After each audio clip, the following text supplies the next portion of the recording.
우리가 지금까지 야고보서를 살펴보면서 야고보서의 중요한 특징 중에 하나가 야고보서는 새로운 단락을 시작할 때 형제들아 라는 말로 시작한다고 하는 것이었습니다. 어떤 성서학자들은 오늘 이제 12절에 나오는 맹세의 주제를 우리가 지난주에 보았던 인내의 주제와 연결하여 설명하려고 합니다. 이유는 구조적인 유사성 때문에 그렇습니다. 다 말씀드릴 수는 없지만 제가 그 학자들의 주장들을 쭉 살펴보니까 앞에 나와 있는 인내라고 하는 주제와 오늘 본문 12절에 나오는 맹세라는 주제의 구조적 유사성이 분명히 있습니다. 그렇게 하면서 7절부터 12절을 하나의 단락으로 보는 거죠. 자, 만약 야고보가 이 맹세라고 하는 주제를 앞에 있는 인내라고 하는 주제와 연결하려고 했다면 지금까지 야고보서가 가지고 있는 특징의 관점에서 볼 때 형제들아라고 하는 문구를 사용했을 것 같습니다. 제가 생각하기엔 그런 거죠. 야고보가 12절에 맹세라는 주제를 앞에 있는 인내와 연결시켜서 독자들로 하여금 이해하기를 원했다면 또 다른 주제가 시작되는 13절 기도 앞에 형제들아 라는 말을 붙였을 것 같아요. 그런데 우리가 본문에서 보았듯이 13절의 새로운 주제인 기도 앞에 형제들아 라는 문구가 없습니다. 무엇을 의미할까요? 새로운 주제가 아니다라고 볼 수 있는 거죠. 그렇다면 오늘 본문 12절에 나오는 맹세라는 주제와 18절까지 나오는 기도라는 주제가 밀접하게 연결되어 있고 야고보는 이 맹세와 기도를 연결해서 이해하기를 원했다고 볼 수 있을 것입니다. 자, 제가 이 말씀을 드리는 이유는 오늘 저는 이 설교에서 기도에 관한 이야기를 좀 할 건데 기도를 맹세와 연결시켜서 한번 이해해 보려고 합니다. 그래서 단락 구분을 할 때 제가 지난주에 7절부터 11절까지 단락을 나눴고요.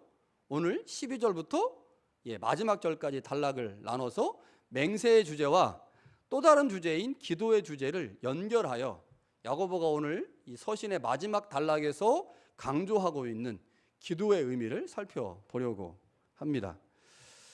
자, 먼저 이 기도에 관해서 이해하기 전에 이제 맹세가 어떤 것인지를 살펴봐야 되겠죠? 12절에 보면 맹세에 관한 말씀이 나옵니다. 자, 구약 성서와 신약 성서에 이 맹세라고 하는 말씀이 비교적 많이 등장을 하는데요. 유대 사회에서 맹세는 자신의 진실을 증명하기 위한 매우 중요한 수단이었습니다. 특별히 자신이 진실하다고 하는 것을 드러내기 위해서 하나님의 이름으로 맹세를 했습니다. 맹세라고 하는 것이 처음에는요, 자신의 진실함을 드러내기 위한 도구였습니다. 내가 말하고 있는 것이 진실하다. 이 진실함을 어떤 방식으로 드러낼까 고민하다가 하나님께 맹세한다. 하나님의 이름으로 맹세한다라고 말하면서 자신의 진실함을 드러냈죠. 그러나 점차적으로 이스라엘 안에서 맹세가 왜곡되어 나타나기 시작했는데 진실함을 드러내려고 하는 방식이 아닌 자신이 거짓말을 하고 있는데 그 거짓말을 속이기 위한 자신을 포장하기 위한 도구로 악용되어졌습니다. 야고보 당시의 맹세는 상대방에게 자신의 거짓을 숨기거나 자신을 위장하기 위한 도구로 사용되었습니다. 야고보가 기도와 관련해서 맹세를 언급하는 이유가 있습니다. 맹세는 말과 관련되기 때문입니다. 기도도 뭐와 관련돼요?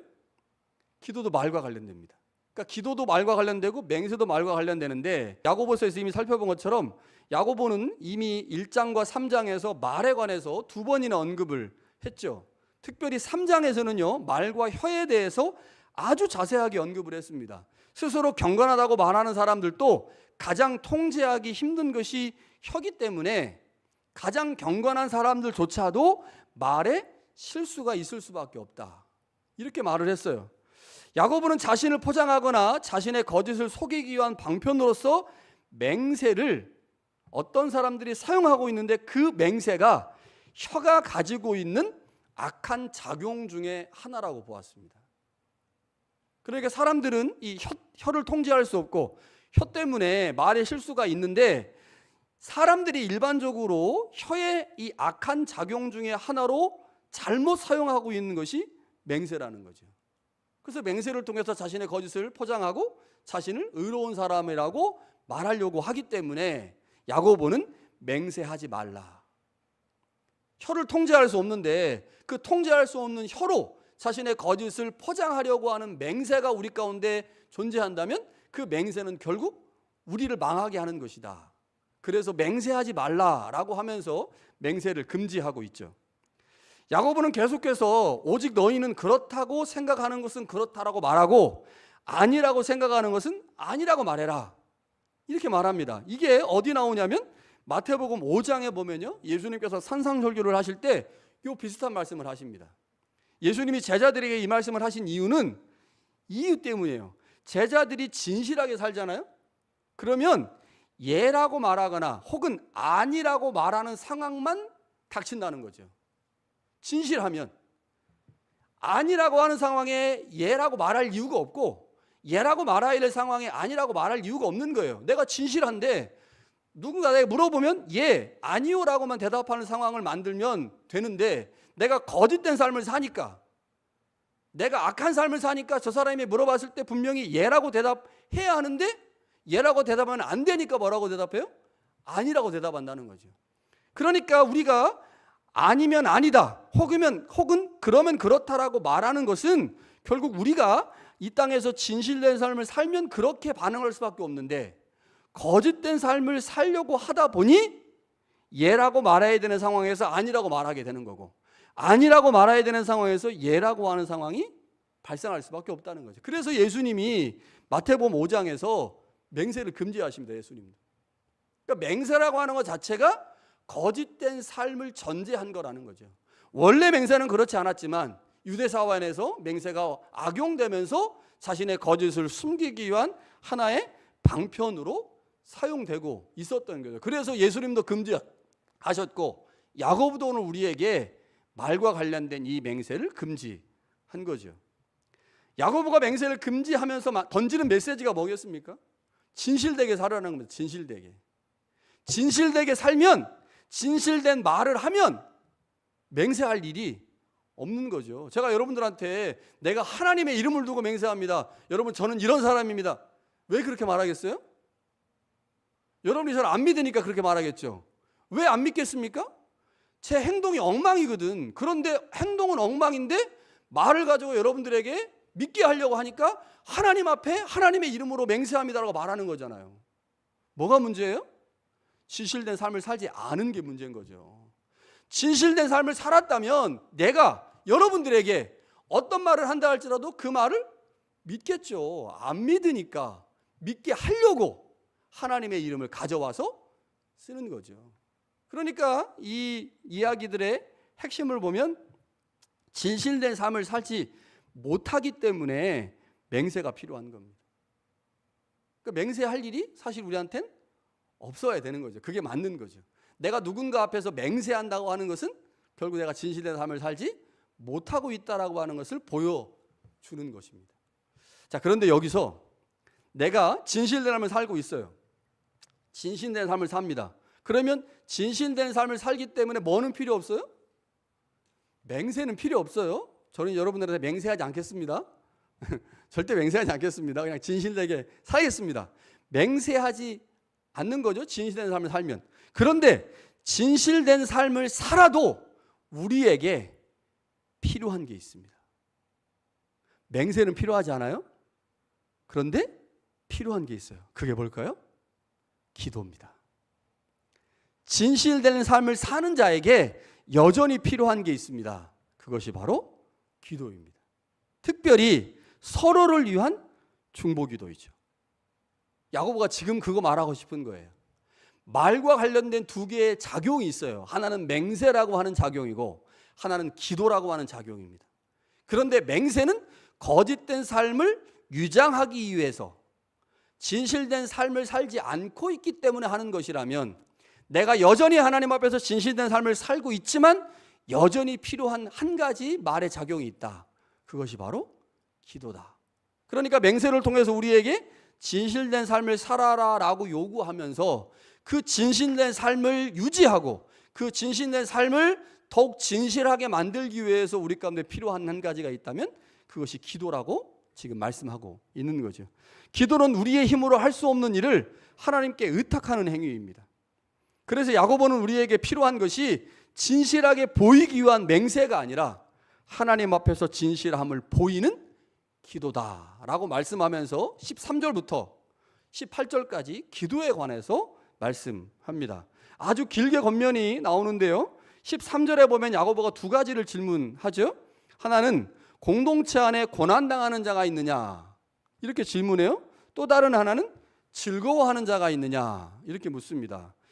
그런데 이게 마치 쌍둥이처럼 하나로 묶어져 나옵니다. 이것은 그리스도인들이 공동체 안에서 혹은 삶의 자리에서 경험하는 두 개의 상황을 말씀하는 거죠. 그러니까 우리의 상황을 여러 가지로 설명할 수 있겠지만 두 개로 크게 나누자면 하나는 고난의 상황이고 하나는 즐거움의 상황이죠. 제가 어릴 때 이런 얘기를 들었습니다. 찬송은 곡조 있는 기도다. 들어보셨어요? 찬송은 곡조 있는 기도다. 저는 이게 뭐 성경도 아닌데, 성경에 나와 있는 내용이 아닌데 사람들이 이 얘기를 되게 많이 하고, 그래서 기도할 수 없을 때 찬송을 해라. 왜냐하면 찬송은 곡조 있는 기도이기 때문에 찬송으로 기도를 대신한다. 이래가지고요, 저는 이게 성경에 나온 내용인가, 아무리 제가 성경 지식이 그 당시에 짧았어도 성경에서 찾을 수 없는 내용인데 라고 하고 그러고 있었는데, 제가 이제 신대원 가서 신학을 하다가 이 출처를 알았습니다. 누가 말한 걸까요? 칼빈 선생이 말한 겁니다. 칼빈께서 찬송은 곡조 있는 기도다 라고 말하면서 이제 찬송의 중요성을 강조하셨죠. 자, 그러니까 기도와 찬송은 큰 틀에서 보면 같은 겁니다. 기도죠. 그러니까 고난의 상황에서 기도로 반응하고 즐거울 때는 찬송으로 반응하는 것은 기도의 대상이신 하나님께 어떤 행위를 하는 겁니다. 뭘로요? 말로. 그러니까 기도이든 찬송이든 말을 가지고 하나님 앞에 어떤 행위들을 하는 거죠. 자, 그런데 14절에 보니까 병든 자에 관한 질문이 또 나옵니다. 너희 안에 병든 자가 있느냐? 그러니까 13절에 두 개의 질문이 나왔어요. 고난당하는 자가 있느냐? 기도해라. 즐거워하는 자가 있느냐? 찬송해라. 그리고 14절에는 병든 자가 있느냐? 그러면 교회 장로들을 초청해서 기도해라 이렇게 말합니다. 그래서 13절에 질문이 두 개 나오고 14절에 질문이 하나가 나오기 때문에 비슷한 패턴이잖아요. 그래서 교회 공동체에게 지금 세 가지를 요구하고 있는 거다라고 볼 수가 있습니다. 그렇게 보기에는 조금 이상한 게 있어요. 왜냐하면 14절 이후에 기도에 관한 이야기들이 계속 나온단 말이에요. 그래서 이 본문을 13절과 14절의 관계를 13절의 질문이 두 개, 14절의 질문이 하나, 그래서 14절의 질문을 13절과 독립된 것으로 보지 않고 14절에 나와 있는 내용을 13절과 연결하여 볼 수 있습니다. 그렇게 되면 13절에 나와 있는 고난당하는 자의 구체적인 예가 14절에 나오는 병든 자라고 해석할 수 있습니다. 그러니까 이제 오늘 우리가 당면할 수 있는 상황을 크게 두 가지로 설명하는 거죠. 하나는 고난의 상황이고 하나는 즐거움의 상황이에요. 여러분, 즐거움의 상황에 뭐 우리가 누구한테 가가지고 막 도움을 요청할 필요가 없잖아요. 그냥 즐거운 거니까, 행복한 거니까. 그러나 고난의 상황은 어떻습니까? 우리 스스로가 그것을 감당하기가 쉽지가 않단 말이에요. 그러니까 누군가에게 도움을 요청하고 누군가에게 부탁을 해야 되겠죠. 그래서 13절에 나와 있는 고난당하는 상황을 14절 이하에 구체적으로 설명해 갑니다. 그래서 고난당하는 자가 공동체 안에 있는 병든 자를 의미한다고 볼 수가 있는데, 여기 병든 자는 헬라어에서 보면요, 바깥 출입을 하지 못하고 집에만 누워있는 매우 심한 환자를 의미합니다. 이들은 병으로 인해서 외부에 나갈 수가 없는 거죠. 다시 말하면 교회 공동체 모임에 갈 수가 없는 겁니다. 따라서 이들이 할 수 있는 것은 교회를 대표하는 장로들을 초청해서 기도를 요청하는 거죠. 공동체의 구성원 중에 고난당하는 자가 장로들에게 기도를 요청하면 교회의 장로들은 환우를 위해서 기도해야 하는데, 하나님께서 환우의 질병만 고칠 뿐만 아니라 영적인 문제까지도 기도해야 하겠죠. 자, 질병과 관련해서 우리가 한 가지 기억해야 될 게 있습니다. 우리는 언제나 병에 걸릴 수 있다는 점이죠. 뿐만 아니라 그 뒤에 이어지는 유혹에 넘어져 죄를 지을 수도 있습니다. 지금 건강하죠? 지금 유혹에 넘어가지 않습니다. 그렇다고 지금 질병에 걸리지 않았다고, 유혹에 넘어지지 않았다고 자신하면서 자만할 수 있는 사람이 있습니까? 그런 사람 한 사람도 없을 겁니다. 그러니까 내가 지금은 병든 자를 위해서 기도하고 있고, 어떤 사람이 공동체에서 문제를 일으켜요. 죄를 저질렀어요. 악한 자예요. 그래서 그 사람의 죄와 악함을 위해서 기도하고 있는데, 언제 내가 질병의 상황으로, 언제 죄를 범한 죄인의 상황으로 들어갈지 모른다는 거죠. 그래서 야고보가 이렇게 말합니다. 너희 죄를 서로 고백하며 병 낫기를 위하여 서로 기도하라. 이상하죠? 14절에는 분명히 병든 자가 교회 장로들을 초대해서 장로들로 하여금 기도하라, 그렇게 기도를 요청해라라고 말해놓고 15절에 가면 너희가 서로 죄를 고백해라 이렇게 말해요. 서로 죄를 고백해라. 그리고 서로 병 낫기를 위해서 기도해라. 이유가 뭡니까? 내가 지금은 누군가를 위해서 기도하고 있지만 그 기도를 받는 대상이 내가 될 수도 있다는 거죠. 내가 될 수도 있어요. 내가 지금 병에 걸리지 않았지만, 내가 죄인의 신분이 아니지만 내가 언제 나도 모르게 병에 걸리고 죄인의 신분이 될 수 있는 거죠. 그래서 고난 가운데 있는 사람을 위해서, 죄에 빠진 사람을 위해서, 진리의 길에서 벗어난 사람을 위해서, 행함이 없는 믿음을 가진 사람을 위해서 기도하는 것은 곧 내가 고난 가운데 있을 때, 죄에 빠졌을 때, 진리에서 벗어났을 때, 행함이 없는 믿음을 가지고 있을 때 우리를 위한 겁니다. 내가 지금 누군가의 질병을 위해서 기도하고 있어요? 누군가의 죄를 정죄했고 그래서 그 사람에게 뭔가 권면을 하고 있어요. 그래서 그 사람을 쫓아내고 싶은 마음이 있을 수도 있습니다. 그런데 나는 병 안 걸리고 나는 죄 안 짓습니까? 내가 만약에 누군가를 향해서 법의 잣대로만 그 사람을 난도질하고 그 사람을 공동체 밖으로 쫓아내게 된다면 내가 그와 똑같은 죄를 범하게 됐을 때 나도 그러한 처벌을 받게 된다는 거죠. 그래서 야고보가 서로 죄를 고백해라, 서로 병 낫기를 위해서 기도해라 라고 권면하는 거죠. 우리가 누군가를 위해서 기도하면요, 누군가의 죄를 용서하면 우리의 기도를 받은, 우리의 기도를 통해서 그 자리에서 벗어난 누군가가 우리의 기도 때문에 그 자리에서 벗어났잖아요. 그러면 그 벗어난 사람이 우리가 그 자리에 있을 때 우리를 위해서 기도하는 거죠. 여러분, 그렇게 공동체는 세워져 가는 겁니다. 그래서 이 교회 공동체라고 하는 게 아무리 공동체 안에서 악한 일을 하고 악한 누룩과 같은 역할들을 하는 사람이라 할지라도 그 사람을 잘라내는 일에 굉장히 신중해야 합니다.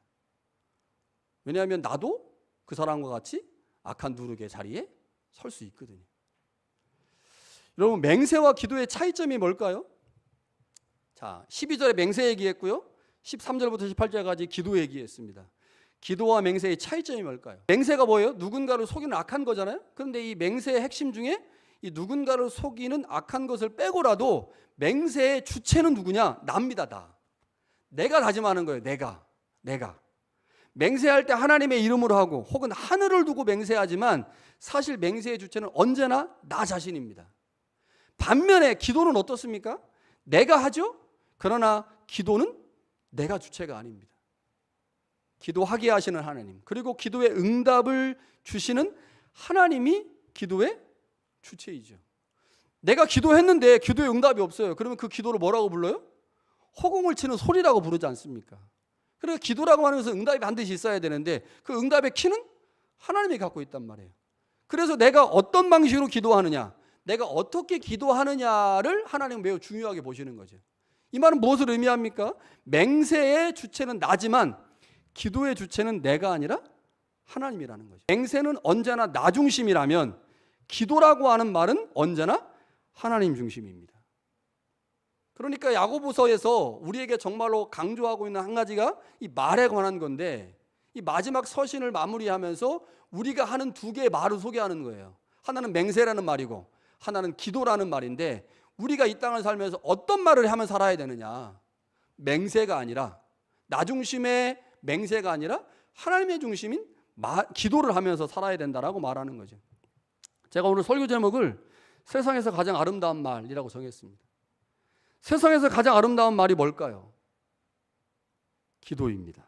특별히 주님께서 우리를 위해, 우리의 구원을 위해 아버지께 드린 기도의 말, 가장 아름다운 말이죠. 아빠 아버지여, 아버지께서는 모든 것이 가능하오니 이 잔을 내게서 옮기시옵소서.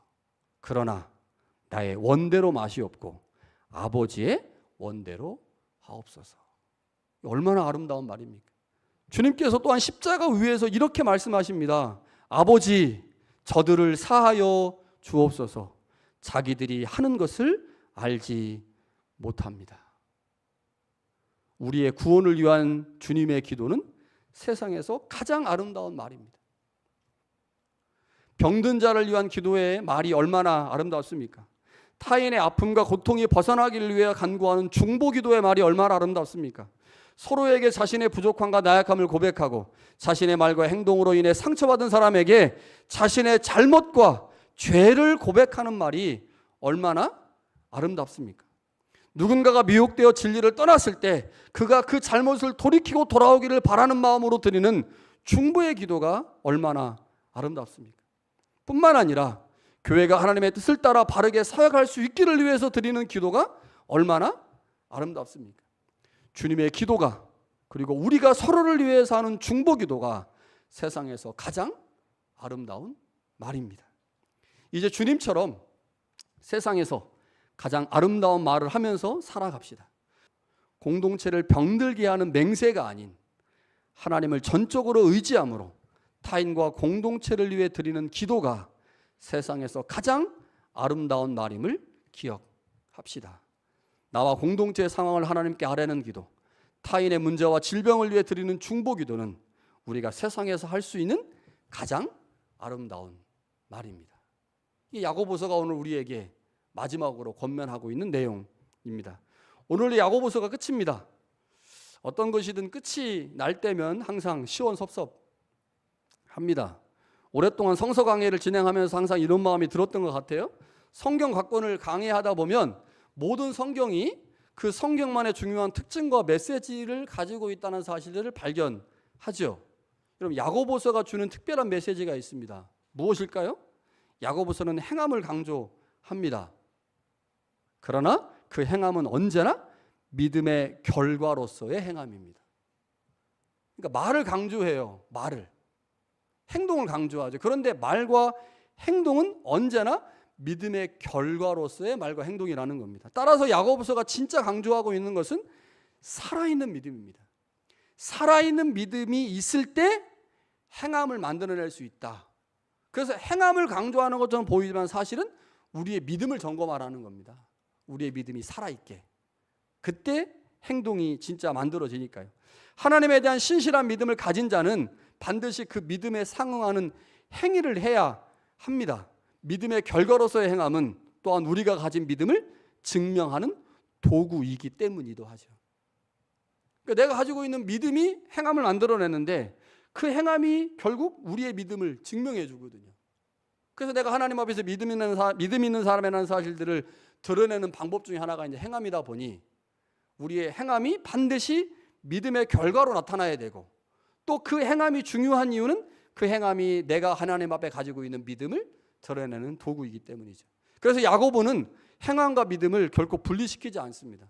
하나의 동전의 양면처럼 설명하면서 반드시 우리의 믿음이 행위로 나타나야 되고 그 행위를 통해서 우리가 가지고 있는 믿음이 드러나야 한다고 말씀합니다. 믿음과 행함의 관계를 잘 정립하여 하나님이 원하시는, 또 예수 그리스도 이 땅에 오실 때 모두 칭찬받는 새순교회가 될 수 있기를 간절히 축원합니다.